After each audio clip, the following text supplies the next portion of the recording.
Hello friends, मैं फिर से आ चुका हूं आप लोगों के लिए एक नए एपिसोड के साथ। तो हेलो गाइस, मैं हूं राज और आप लोग देख रहे हैं राज द स्टोरी। तो आज का वीडियो शुरू करने से पहले मैं आप लोगों को बता दूं, अगर आप लोग चैनल पर नए आए हो तो प्लीज़ चैनल को लाइक सब्सक्राइब एंड कमेंट जरूर कर देना। तो शुरू करते हैं आज का स्टोरी, तब तक के लिए बाय बाय।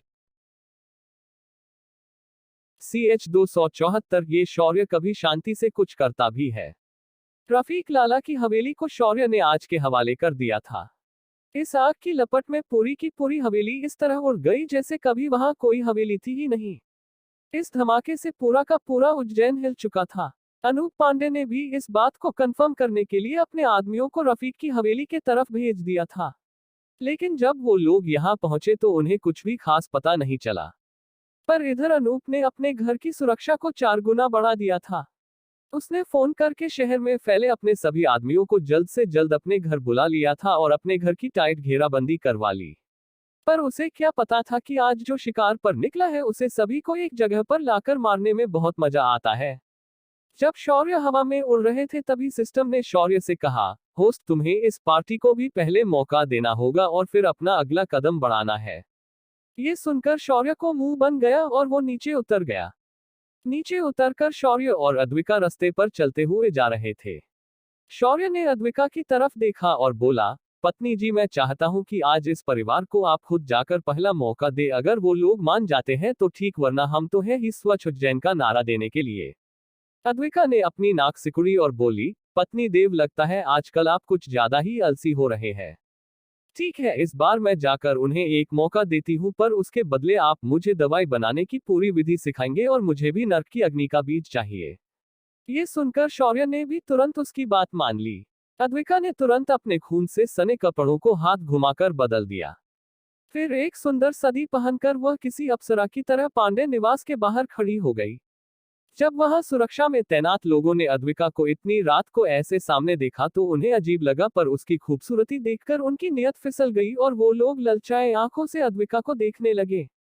अद्विका ने अंदर आने की इजाजत मांगी तो एक लड़के ने तुरंत अंदर जाकर ये खबर अनूप को दी और उसने खास बताया कि आई हुई लड़की बेहद खूबसूरत है। अनूप ने एक बार कंफर्म करने के लिए गेट के बाहर सीसीटीवी को चेक किया और उसकी आंखें भी चमक गई। उसने तुरंत आदेश देकर अद्विका को अंदर आने की परमिशन दे दी। अद्विका कुछ गुंडों के साथ उस घर के अंदर दाखिल हुई। रास्ते भर सारे गुंडे उसे ही घूर रहे थे। उनकी आंखें अद्विका के हर अंग को निहार रही थी और वो मन ही मन अद्विका को पाने के सपने देख रहे थे। अद्विका घर के अंदर आए तो देखा कि बाहर बने हुए हॉल में अनूप और उसके परिवार के सभी जेंट्स मौजूद थे। अद्विका ने उन सभी के सामने एकदम निडर होते हुए सोफे की तरफ इशारा किया तो उन्होंने उसे बैठने की परमिशन दे दी। अद्विका एकदम रौबीले अंदाज में सोफे पर बैठ गई और फिर उसने बोलना शुरू किया, मैं आपके पांडे परिवार के लिए एक संदेश लेकर यहाँ आए हूँ। आप लोगों ने शहर के अंदर जो गैंग्स बनाकर गुनाह को पनपने दिया है वो सब कुछ बंद हो जाना चाहिए, वरना आपके परिवार का भी वही हश्र होगा जो रफीक लाला के परिवार का हुआ है। पर अद्विका के बात पर डरने की बजाय अनूप का छोटा भाई हंसते हुए बोला, मैडम लगता है आप इस शहर में नई आई है, वरना आप हमारे सामने ऐसी बात करने की हिम्मत नहीं कर सकती। हम पांडे हैं पांडे।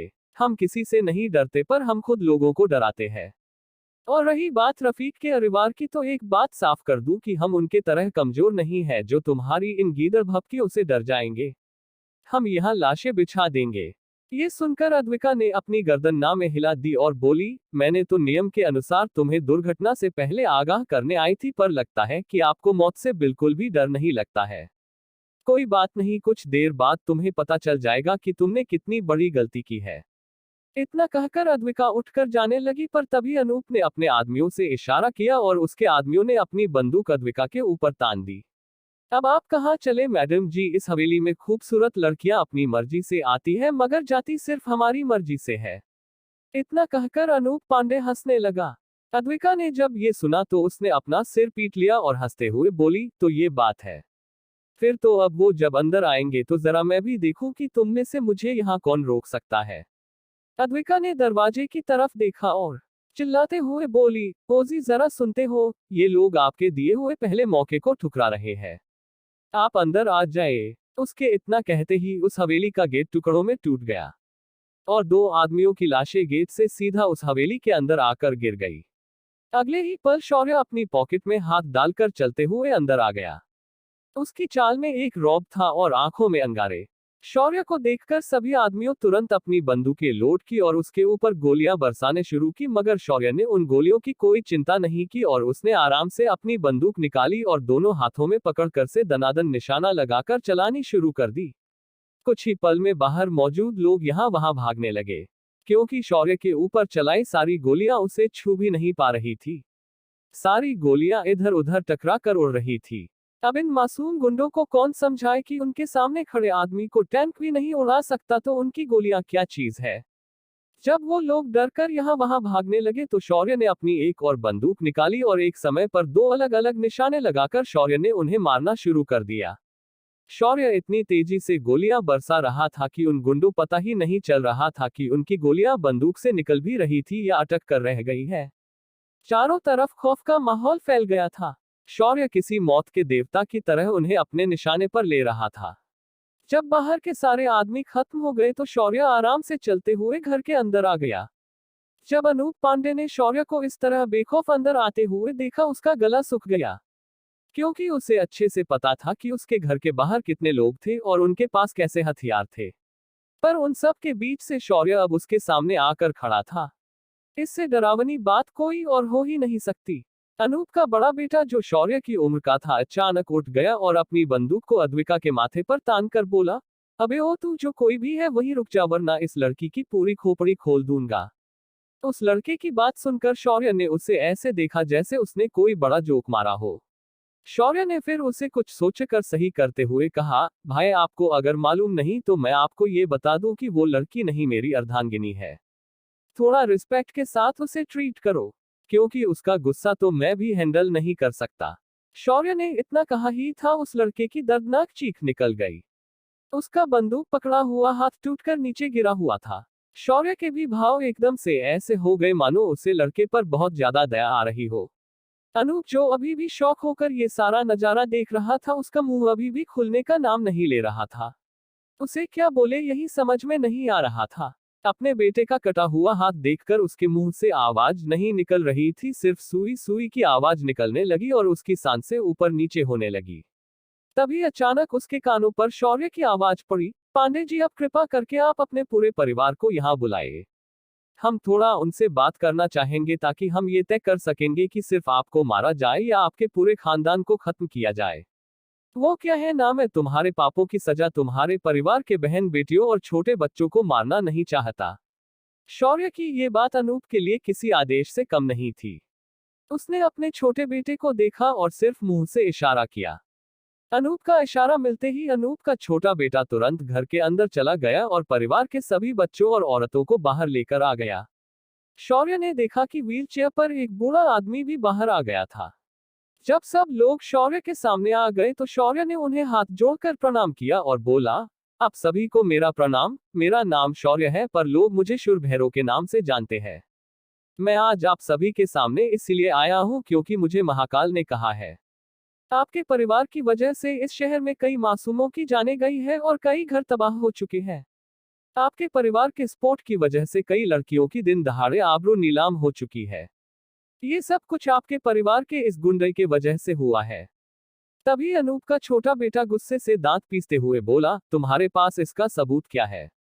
भूलो मत कि तुम्हारे पास हमारे खिलाफ कोई सबूत नहीं है, तो तुम हम पर ये आरोप कैसे लगा सकते हो? अचानक एक गोली चली और अनूप का बेटा अगले ही पल जमीन पर मरा पड़ा। एक शांत मगर रौबीली आवाज आई, जब मेरे पति बात कर रहे हो तो उनसे उल्टी बात बिल्कुल नहीं करना। मेरे पति कानून और सबूत मांगने के लिए कोई पुलिस वाले नहीं है, वो आर्मी वाले हैं। वो पहले ठोकते हैं फिर सबूत निकालते हैं। अचानक घर की सारी औरतें अपने सामने छोटे बेटे को मरते हुए देखकर जोर जोर से चिल्लाने चीखने लगे। पर एक बार और गोली चली और सारी औरतों का रोना धोना बंद हो गया। तभी शौर्य ने आगे कहा, तो आप लोगों ने अपनी आंखों से देखा कि आपके घर का छोटा बेटा कैसे ज्यादा बोलने पर मारा गया। इसी तरह से आपके परिवार ने कई लोगों को बेवजह मारा है, कई लड़कियों की जिंदा बर्बाद की है और किसी ने इनके खिलाफ जाने की कोशिश की तो इन्होंने रातों रात उन्हें गायब कर दिया है।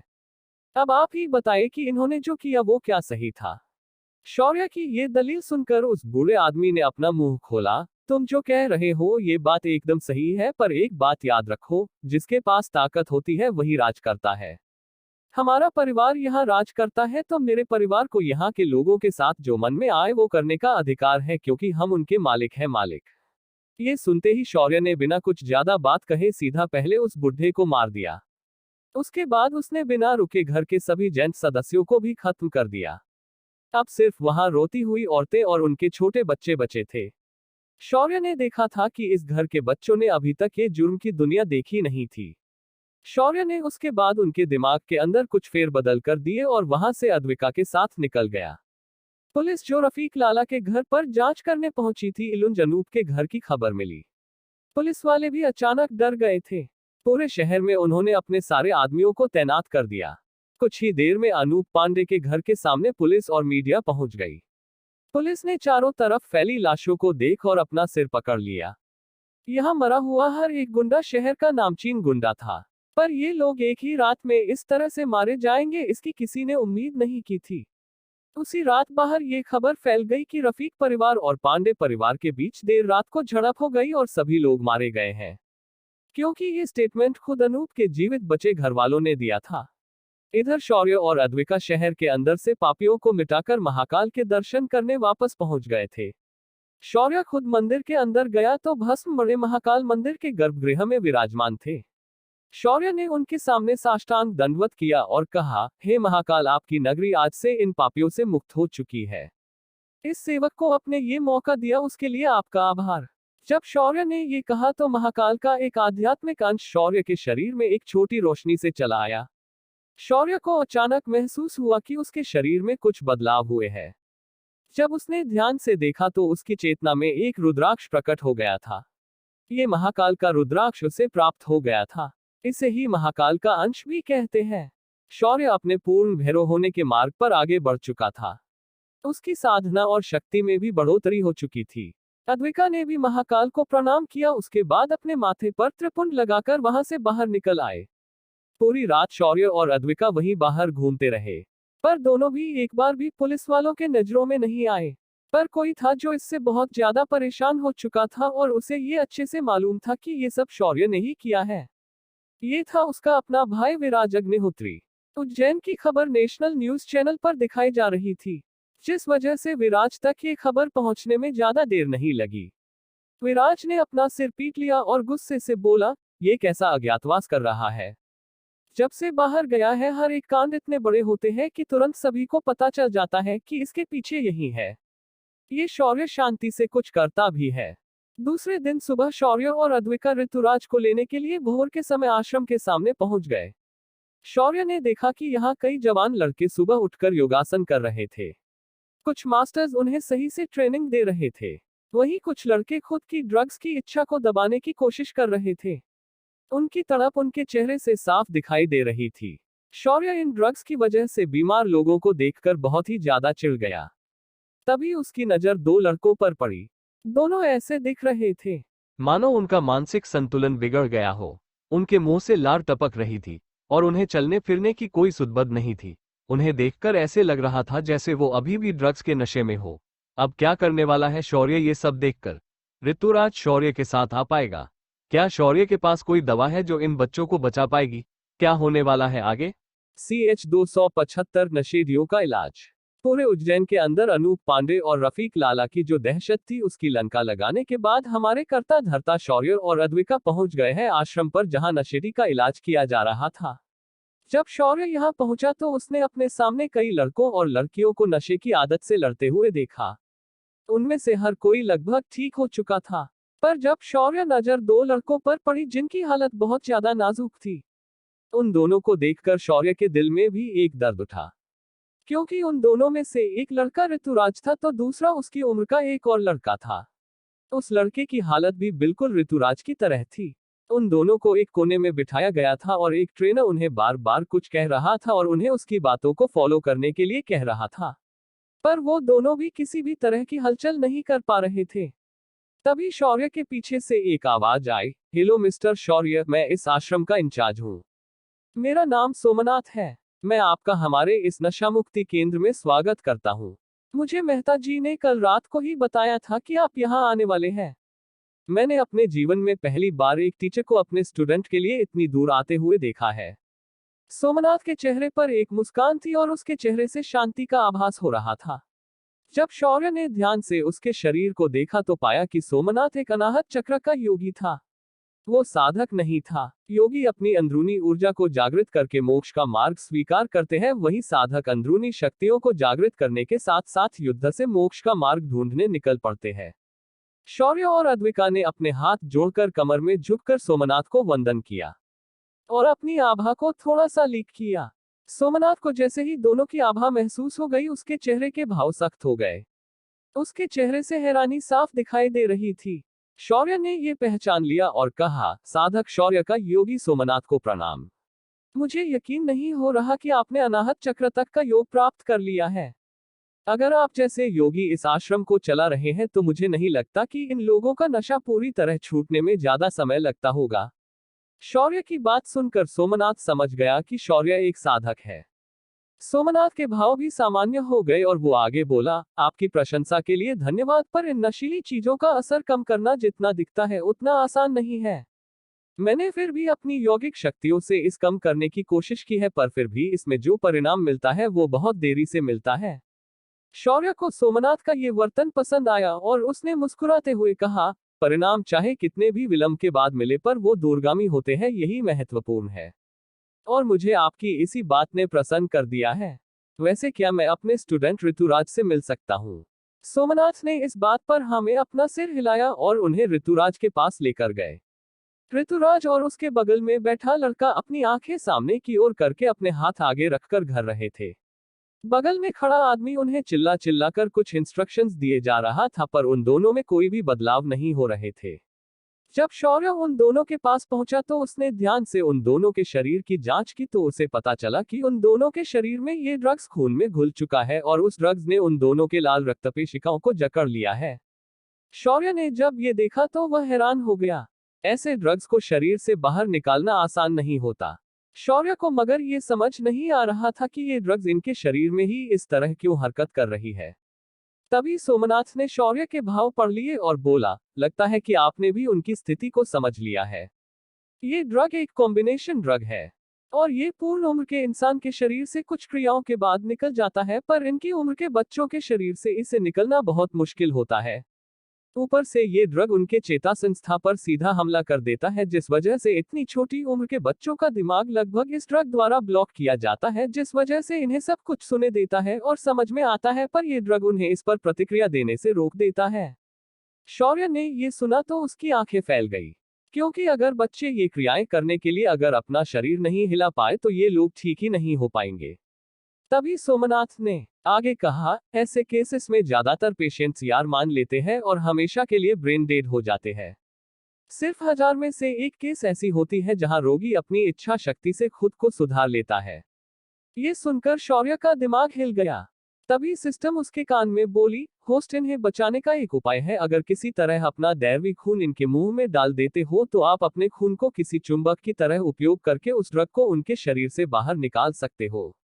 ये सुनकर अचानक शौर्य को ऐसा लगा कि उसे कोई नया मार्ग मिला हो। उसने तुरंत उठकर सोमनाथ से कहा, योगी जी, अगर मैं कहूं कि मैं इन्हें ठीक कर सकता हूं तो क्या आप मुझे ऐसा करने की परमिशन देंगे?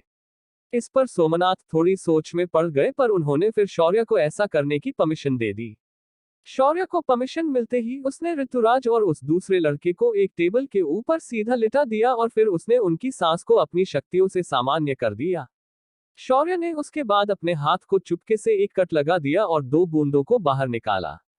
उसके बाद शौर्य ने बिजली की रफ्तार से अपने खून को उनके मुंह के अंदर डाल दिया। देखने वालों को लगा कि शौर्य ने कोई सुनहरी दवा उनके मुंह में डाली है। शौर्य ने अपने हाथों से कुछ मुद्राएं बनाई और महामृत्युंजय मंत्र को दोहराते हुए खुद को इलाज के लिए रेडी कर लिया। उसके बाद शौर्य ने अपनी उंगलियों को उन दोनों के सिर के ऊपर रख दिया और अपने खून के उस बूंद को नियंत्रित करना शुरू किया।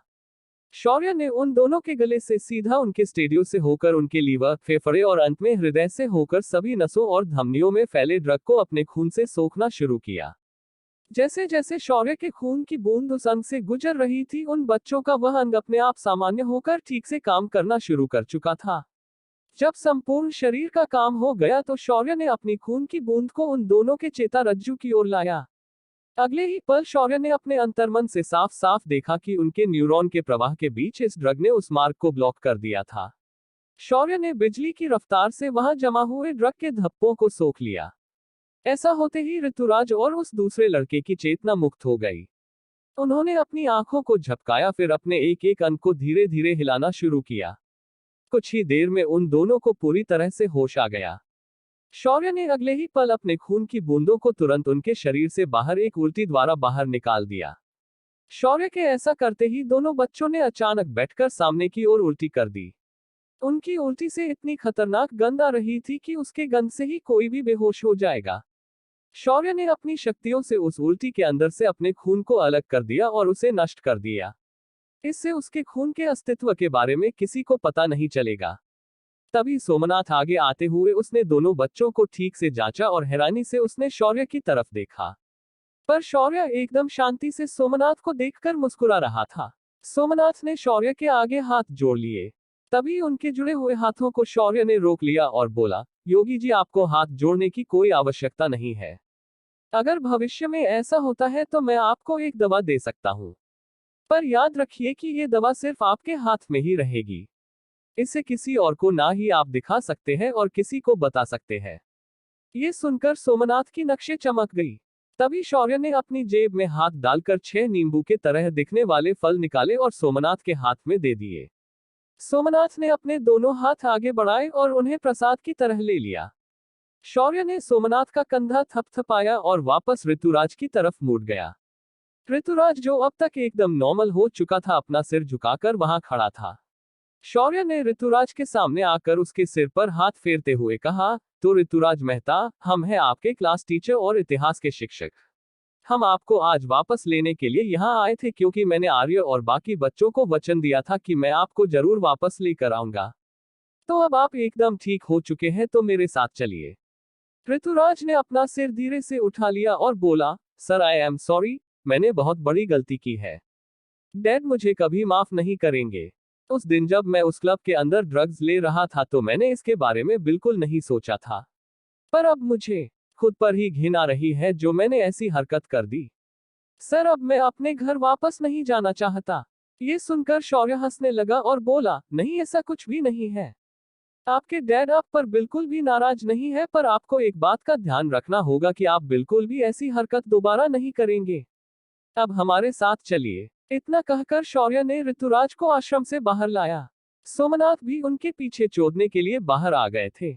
शौर्य ने सोमनाथ की तरफ देखा और मुस्कुराते हुए कहा, योगी जी, अगर भविष्य में आपको मेरी जरूरत हो तो इस पुण्य के काम के लिए आप मुझे कभी भी याद कर सकते हैं। हम तुरंत यहाँ आपकी सेवा में आ जाएंगे। उसके बाद शौर्य ने गीतांजल फॉर्मा का कार्ड और अपना नंबर सोमनाथ के हाथ में दे दिया और मुंह पर उंगली रखकर इसे सीक्रेट रखने के लिए कहकर निकल गया। सोमनाथ ने तुरंत अपना फोन निकाला और इंटरनेट पर गीतांजलि कॉरपोरेशन के बारे में सर्च किया और उसे दिखाए उसके पूर्व मालिक शौर्य की फोटो, जिसे देखकर सोमनाथ का मुंह खुला का खुला रह गया। उसके सामने जो लड़का था वो पूरी दुनिया को हिलाने वाला शौर्य अग्निहोत्री था, जो कुछ दिनों से गायब हो गया था। सोमनाथ ने वो कार्ड और नंबर अपने पॉकेट में रख लिया और अंदर जाने लगा। वो कुछ कदम ही गया था कि उसके कानों पर हेलीकॉप्टर की आवाज पड़ी। कुछ ही देर में वह हेलीकॉप्टर आश्रम के बड़े मैदान में उतर गया। उस हेलीकॉप्टर के अंदर से एक बूढ़ी औरत और एक जवान औरत बाहर निकली। उनके पीछे 2 आदमी भी निकले, उनमें से एक बूढ़ा था तो दूसरा मध्यम आयु का था। सोमनाथ की जब उन पर नजर पड़ी तो उसने बड़े ही शालीनता से हाथ जोड़कर उनका स्वागत किया। आइए मिस्टर राजशेखर, आपका हमारे इस आश्रम में स्वागत है। ये था राजशेखर परिवार, चेन्नई का सबसे ताकतवर परिवार। उनके खानदान का इकलौता वारिस यहाँ ट्रीटमेंट ले रहा था, और ये वारिस कोई और नहीं, ये वही लड़का था जिसे शौर्य ने ऋतुराज का इलाज करते वक्त ठीक कर दिया था। सोमनाथ को देखकर उस बूढ़े आदमी ने उसके हाथों को जकड़ लिया और आंखों में खुशी के आंसू लिए कहा, कहाँ है मेरा पोता, हमको उसे देखना।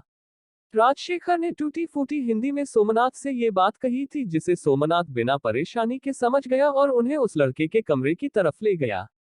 कुछ ही देर में वो चारों लोग उस लड़के के सामने थे और उस लड़के को उसकी अम्मा ने गले लगा लिया था और वो रोते जा रही थी। वह लड़का भी बार बार तमिल भाषा में उन सभी से माफी मांग रहा था। एक एक करके सभी ने उस लड़के को गले से लगाया, फिर उसे लेकर बाहर की तरफ आ गए। उस लड़के की मां ने तुरंत झुककर सोमनाथ के पैर पकड़े और उनका बहुत बहुत धन्यवाद दिया। पर तभी सोमनाथ ने अपना हाथ ना में हिलाया।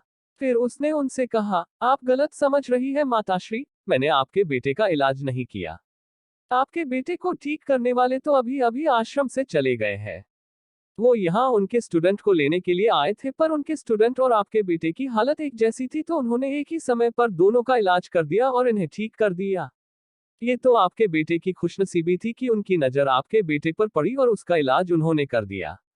ये सुनकर मिस्टर राजशेखर ने तुरंत पूछा, कौन है वो? हमारा राजशेखर खानदान उनका शुक्रिया अदा जरूर करेगा। ये सुनकर सोमनाथ ने मन ही मन सोचा, तुम क्या कुबेर को धन का चढ़ावा चढ़ाने जा रहे हो? फिर सोमनाथ ने अपने भावों को शांत किया और बोला, जी उनका नाम शौर्य है और वो मुंबई के पास ही एक शहर में टीचर है। पर मैं आपको बता दूं कि उन्हें ऐसा धन्यवाद वगैरह पसंद नहीं है। उन्होंने मुझे साफ साफ बताया था कि उन्होंने बस अपनी ड्यूटी निभाई है, तो आप उन्हें डिस्टर्ब ना करें, यही बेहतर होगा। तभी अनिल राजशेखर, जो उस बूढ़े आदमी का बेटा था, अकड़ के साथ बोला, हम राजशेखर है। हम किसी का एहसान अपने ऊपर नहीं रखते। वो सिर्फ एक मामूली टीचर है, उससे तो खुश होना चाहिए कि हम उससे मिलने आ रहे हैं।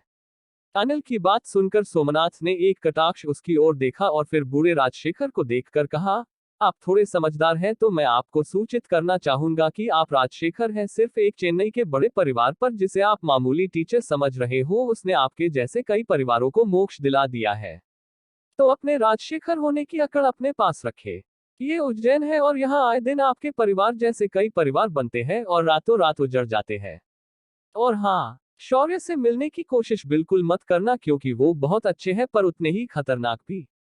सोमनाथ की इस बात को उन्होंने मान लिया और शौर्य से मिलने की जिद को दिमाग से निकाल दिया। इधर शौर्य अद्विका और ऋतुराज आश्रम से बाहर निकलकर थोड़ी दूर पहुंच गए थे। अभी अभी सूर्योदय हो चुका था और अभी सड़कों पर लोगों की आवाजाही एकदम कम थी। शौर्य ने ऋतुराज की तरफ देखा और बोला, ऋतुराज, मैं तुम्हारा टीचर हूं तो तुम्हारी जिम्मेदार बनती है कि तुम मेरी हर बात मानो। ये सुनकर ऋतुराज ने अपना सिर हाँ में हिलाया। तभी शौर्य ने एक बड़े पेड़ के तने की ओर देखा और उसके सामने खड़े होकर उसने अपना हाथ उस तने पर घुमा दिया। अगले ही पल तने के सामने एक स्पेस की दरार खुल गई। पर तभी शौर्य की आवाज ऋतुराज के कानों पर पड़ी, ऋतुराज, ये हमारा टॉप सीक्रेट है। इसे तुम किसी को भी नहीं बताओगे। साथ ही स्कूल के अंदर किसी को भी मालूम नहीं कि अद्विका मैडम मेरी वाइफ है, तो तुम ये सीक्रेट मेरी आज्ञा समझकर अपने पास ही रखोगे। ऋतुराज, जिसने ऐसा चमत्कार देखा था, वह डर गया था। उसने डर से अपना सिर हाँ में हिलाया और शौर्य के हाथ को कसकर पकड़ लिया। अगले ही पल वो तीनों उस दरार के अंदर चले गए और सड़क पर गायब हो गए। क्या ऋतुराज शौर्य का राज अपने पेट में छिपा पाएगा? क्या होगा स्कूल के बच्चों का रिएक्शन? क्या राजशेखर शौर्य का पीछा सच में छोड़ देंगे? CH 276 agent Alia on mission. Shaurya और अद्विका सुबह सुबह ऋतुराज को लेकर लहरा परिवार के बंगलों के सामने पहुंच गए। जब गेट पर खड़े गार्ड ने ऋतुराज को वहां देखा तो उसने तुरंत वहां चिल्ला चिल्ला कर शोर मचा दिया। कुछ ही देर में ऋतुराज की मां और उसके पिता बाहर दौड़ते हुए आए। जब उन्होंने ऋतुराज को अपने सामने सही सलामत देखा, उन दोनों की हैरानी का कोई ठिकाना नहीं रहा। उन दोनों ने अद्विका और शौर्य को घर के अंदर बुलाया और उन दोनों का बहुत बहुत धन्यवाद दिया। उसके बाद ऋतुराज अपने कमरे के अंदर चला गया और उसने दरवाजा बंद कर लिया। फिर उसने तेजी से कई बार सांस ली और बोला, मेरे नए क्लास टीचर एक मैजिशियन है। बाप रे, उन्होंने पेड़ के अदन से हमारे लिए रास्ता बना दिया। ओह माय गॉड, ये क्या हो रहा है? आया एक फ्रीकिंग लक्की। ऋतुराज को अपनी आंखों पर यकीन नहीं हो रहा था कि उसके सर ने ऐसा कुछ करके उसे 2 मिनट में यहाँ लाया था। अगर उसने ये बात अपने दोस्तों को बता भी दी तो कोई उस पर यकीन नहीं करने वाला था, पर वो अब शौर्य का मन ही मन जबरा फैन बन चुका था। उसने जल्दी जल्दी अपने कपड़े बदले और स्कूल का यूनिफॉर्म एकदम सही तरीके से पहनकर तुरंत नीचे आ गया। अपने बेटे को मिस्टर और मिसेज मेहता ने आज तक कभी स्कूल जाने के लिए इतना उत्साहित नहीं देखा था। वो लोग हैरानी से एक बार शौर्य को तो एक बार अपने बेटे को देख रहे थे। शौर्य ने ऋतुराज की एक्साइटमेंट देखी तो उससे बोला, अरे भाई ऋतुराज, अपनी गाड़ी को थोड़ा ब्रेक लगाए। अभी स्कूल शुरू होने में टाइम है, तो आप थोड़ा सब्र रखिए। ये सुनकर ऋतुराज को याद आया कि उसकी स्कूल तो दोपहर को भरती है। वो मायूस होकर सोफे पर बैठ गया। तभी उसके कानों पर इस बार शौर्य की सख्त आवाज पड़ी। मिस्टर विकास, मैंने आपके बेटे को किस हाल से बचाकर लाया है ये आप मुझसे बेहतर जानते होंगे। तो अभी से आप ऋतुराज का खास ख्याल रखेंगे। आजादी उम्र के हिसाब से दी जाती है, ना कि माँ बाप के पैसों के हिसाब से। आज से ये घर से स्कूल आएगा और स्कूल से घर आएगा। फालतू की मटर गश्ती बंद। शौर्य की आवाज में ऑर्डर ज्यादा और रिक्वेस्ट कम थी। विकास मेहता भी तुरंत समझ गया कि उन्हें क्या करना है और क्या नहीं। उन्होंने अपना सिर हाँ में हिला दिया। वही जब शौर्य ने अपनी नजर ऋतुराज पर डाली तो इतना डर गया मानो उसके सारे राज शौर्य ने एक ही झलक में देख लिए होंगे। उसके बाद कुछ देर इधर उधर की बातें करने के बाद जब शौर्य और अद्विका निकलने लगे तो ऋतुराज की मां ने हल्दी कुमकुम की डिबिया लाई और अद्विका के माथे पर लगा दिया। फिर उन्होंने कहा कि हमारे यहाँ कोई सुहागन आती है तो उसकी मांग भरकर ही बाहर भेजा जाता है। शौर्य ने इस प्रथा के बारे में सुना तो उसे बहुत अच्छा लगा कि आज भी इतने अमीर होने के बावजूद ऋतुराज को मां ने इस विरासत को कायम रखा है। जब शौर्य और अद्विका घर पर वापस पहुंचे तो दोनों ने स्कूल के लिए निकलने की तैयारी की। तभी शौर्य को याद आया कि वो पिछले 2 दिनों से कॉलेज नहीं गया तो उसने अपनी कार अद्विका को दी और खुद अपनी आध्यात्मिक पत्थरों पर चलने वाली बुलेट लेकर कॉलेज की ओर निकल गया। शौर्य को अब अपना स्टैंडर्ड ऑफ लिविंग थोड़ा सुधारना था, क्योंकि अब वो एक टीचर बन चुका था। उसे भी खुद पर बहुत ज्यादा नाज हो रहा था। आज जब वह कॉलेज फॉर्मल कपड़े पहनकर पहुंचा तो हर कोई उसे देखते रह गया। कॉलेज के सभी लोग अब शौर्य के साथ धीरे धीरे बात करने की कोशिश करने लगे थे, पर उनकी आंखों ने उसके लिए बहुत ज्यादा इज्जत थी। शौर्य अब कॉलेज की लड़कियों का आइडल बन चुका था। हर लड़की शौर्य को देख देख कर शर्माई जा रही थी, पर शौर्य ने उनकी ओर ध्यान बिल्कुल भी नहीं दिया। उसे अच्छे से पता था कि उसकी महामाया जो घर पर है, अगर उसे पता चल जाता है कि उसने किसी लड़की के साथ बात की है तो वो पागल हो जाएगी। शौर्य ने खुद को इन लड़कियों की नजरों से बचाया और जैसे तैसे अपने लेक्चर्स अटेंड करके स्कूल की तरफ निकल गया। उसकी बुलेट धड़धड़ाते हुए स्कूल के कैंपस में एंट्री करती है, जिससे वहां मौजूद हर कोई शौर्य की इस एंट्री से शॉक हो जाता है। तभी उसकी नजर ऋतुराज पर पड़ती है, जिसे इस वक्त उसके क्लास के बच्चों ने घेर रखा था। जब ऋतुराज की नजर शौर्य पर पड़ी तो वो दौड़कर शौर्य के पास आया और उसने शौर्य के पैर छुए। उसके ऐसा करते ही सभी स्टूडेंट्स जो जहां थे वहां से दौड़कर शौर्य के पास आए और उन्होंने एक एक करके उसके पैर छूकर आशीर्वाद लिया। शौर्य ने भी किसी को रोका नहीं और स्कूल के कैंपस में सभी बच्चों ने शौर्य को घेर लिया था। तभी एक 8वीं कक्षा का एक लड़का बोला, सर जी, आज आप हमारे क्लास पर आकर हमें भी आपकी कहानी सुनाए। हम भी आपसे कहानी सुनना पसंद करेंगे। शौर्य ने उसके सिर पर हाथ फेरा और उसे उसकी क्लास पर आने का वादा कर दिया। फिर वो स्कूल के अंदर चला आया। अंदर आकर उसने सीधा पहले स्टाफ रूम के अंदर एंट्री मारी। उसने अंदर आते ही सभी लोगों को गुड आफ्टरनून विश किया और अपने लॉकर से अपना रजिस्टर निकालकर जाने लगा। तभी प्रिंसिपल मैडम एक लड़की के साथ स्टाफ रूम के अंदर एंट्री करती है और कहती है, गुड आफ्टरनून टीचर्स, आज एक और नया मेंबर हमारे साथ जुड़ा है। पिछले कई दिनों से किरण सर का कहना था कि उन्हें साइंस के टीम सब्जेक्ट पढ़ाने में बहुत ज्यादा परेशान हो रही है, इसलिए मैंने एक नई साइंस टीचर को अपॉइंट किया है। इनसे मिलिए, ये है आलिया शेखावत, हमारे से स्कूल की नई बायोलॉजी टीचर। ये सुनकर शौर्य ने अपना सिर उठाया और उस नई टीचर को देखा और उसकी आंखें फटी की फटी रह गईं। उसके सामने खड़ी थी एजेंट आलिया, वही एजेंट आलिया जिसका दिल शौर्य ने अद्विका से शादी करके तोड़ दिया था। आलिया को देखते ही शौर्य के हाथ का पकड़ा रजिस्टर छूट गया और नीचे गिर गया, जिस वजह से आलिया का ध्यान भी शौर्य के ऊपर चला गया।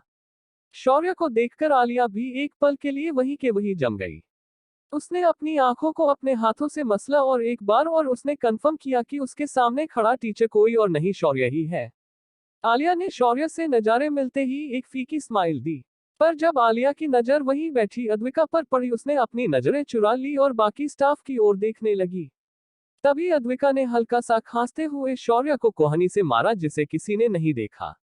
शौर्य को जब दर्द का एहसास हुआ वो होश में वापस आ गया। उसने भी एक हल्की मुस्कान अद्विका को दी और बाकी टीचर्स की तरह चुपचाप बैठ गया। कुछ ही देर बाद प्रिंसिपल ने आलिया का परिचय सभी से करवाया और उसके बाद उन्होंने अय्यर सर को देखा और बोली, मिस्टर अय्यर, आपकी 10th की क्लास में हमारे यहाँ एक ट्रांसफर स्टूडेंट आई हुई है जो कि दिल्ली पब्लिक स्कूल से है। आप उस स्टूडेंट को अपने साथ ले जाए और उसका प्रॉपर इंट्रोडक्शन क्लास से करवाए। ये सुनकर अय्यर ने हाँ में सिर हिलाया और स्टाफ रूम से बाहर निकल गए। इधर शौर्य और अद्विका अभी भी आलिया को ही देख रहे थे।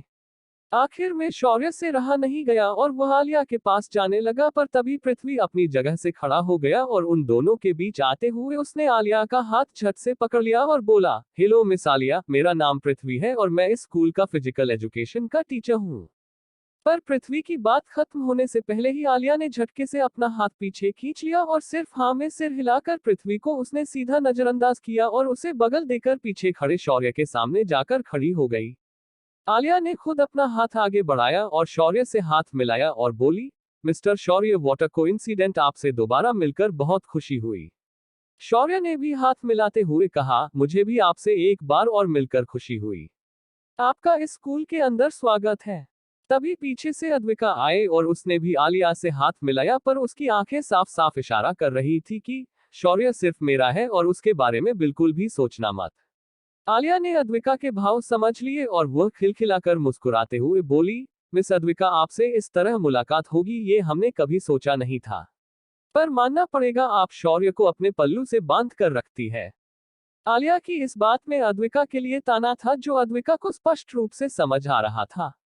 फिर भी अद्विका ने आलिया की बातों को निचरा लिया और बोली, वैसे आप यहाँ आए हैं तो अब हमारी मुलाकात तो होती रहेगी। इतना कहकर अद्विका वापस अपनी जगह पर जाकर बैठ गई। वही पृथ्वी, जिसने ये सब होते हुए अपनी आंखों से देखा था, उसे ऐसा लग रहा था मानो दोनों खूबसूरत लड़कियां सिर्फ शौर्य के लिए ही लड़ रही हो। उसे इस बात से बहुत ज्यादा चिढ़ महसूस हुई, पर उसने अपने आप को रोक लिया और वापस अपनी जगह पर जाकर बैठ गया। वही कुछ देर बाद सारे टीचर्स अपनी अपनी क्लास पर निकल गए।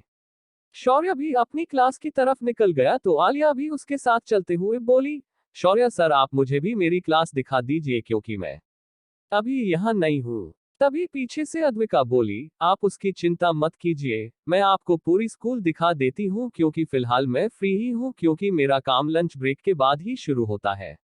इतना कहकर उसने आलिया के हाथों में हाथ डाला और उसे अपने साथ लेकर स्कूल दिखाने ले गई।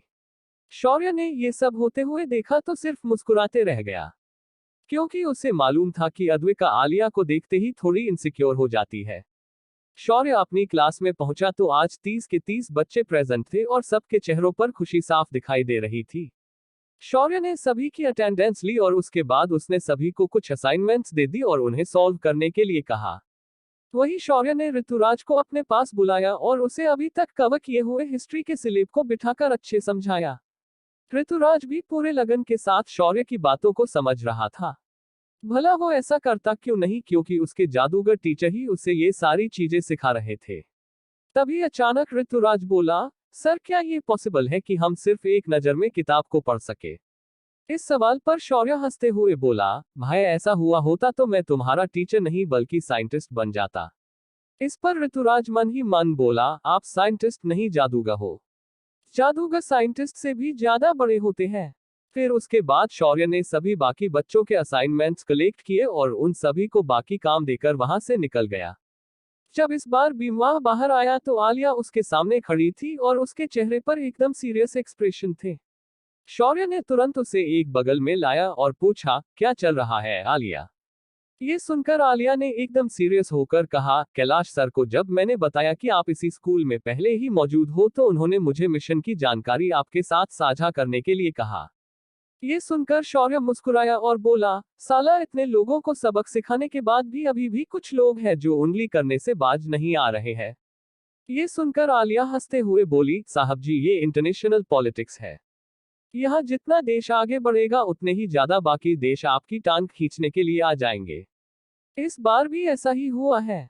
हमारे प्रधानमंत्री साहब के लीडरशिप में हमने एक सैटेलाइट वेपन तैयार करने का प्लान किया था, पर उसकी इंटेल लीक हो गई, जिस वजह से दुनिया की सारी ताकतवर एजेंसीज अब इस प्रोग्राम को होने से रोकने के लिए कमर कसकर हमारे पीछे पड़े हैं। और इस प्रोग्राम के मैन साइंटिस्ट मुकुंद राजन की जान को खतरा बना हुआ है। उन्हें इस वक्त सरकार ने भरी सुरक्षा प्रदान की है, पर इन एजेंसीज ने अब उनके परिवार को टारगेट करना शुरू कर दिया है। तभी शौर्य बोला, तो इसका आपके स्कूल में आने से क्या संबंध है? इस पर आलिया ने एक बार आसपास देख और बोली, मुकुंद राजन की बेटी पल्लवी राजन को मैं प्रोटेक्ट कर रही हूँ। इसीलिए उसे मैं उसके साथ यहाँ आए हूँ। और मेरे साथ एनआईए के कुछ लोग कल से ज्वाइन हो जाएंगे। ये सुनकर शौर्य का दिमाग घूम गया और बोला, तुम लोगों का दिमाग तो ठिकाने पर है ना? अगर किसी को पता चला कि वो बच्ची यहाँ इस स्कूल में है तो उसके पीछे पड़े लोगों की वजह तुम बाकी हजारों बच्चों की जान खतरे में डाल रही हो। आज के आज तुम उस बच्ची को लेकर कहीं सेफ जगह पर चली जाओ। शौर्य को गुस्सा होते देख आलिया ने विनती करते हुए कहा, हमारे पास दूसरा ऑप्शन नहीं था। वैसे भी ये स्कूल एकदम आउटस्कर्ट पर है तो उन्हें यहाँ पल्लवी के होने पर यकीन नहीं होगा। इसीलिए हमने उसे यहाँ लाया है और अब जब तुम यहाँ हो तो फिर किस बात की चिंता? आलिया का ऐसा लॉजिक सुनकर शौर्य के माथे की नसें उभर आई और वह दांत पीसते हुए बोला, आलिया तुम मेरी बात को समझ क्यों नहीं रही हो? अगर वो लोग उस प्रोजेक्ट की इंटेल लीक करवा सकते हैं तो उनके लिए ये पता करवाना कि मुकुंद की फैमिली कहाँ है ये कौन सी मुश्किल बात है?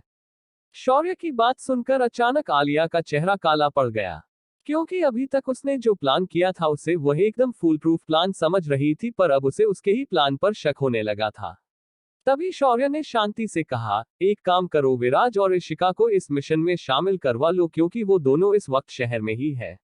उनके इन्वॉल्व होते ही इस मिशन के फेल होने के चांसेस कम हो जाएंगे और हमें लोकल पुलिस से थोड़ी मदद भी हो जाएगी।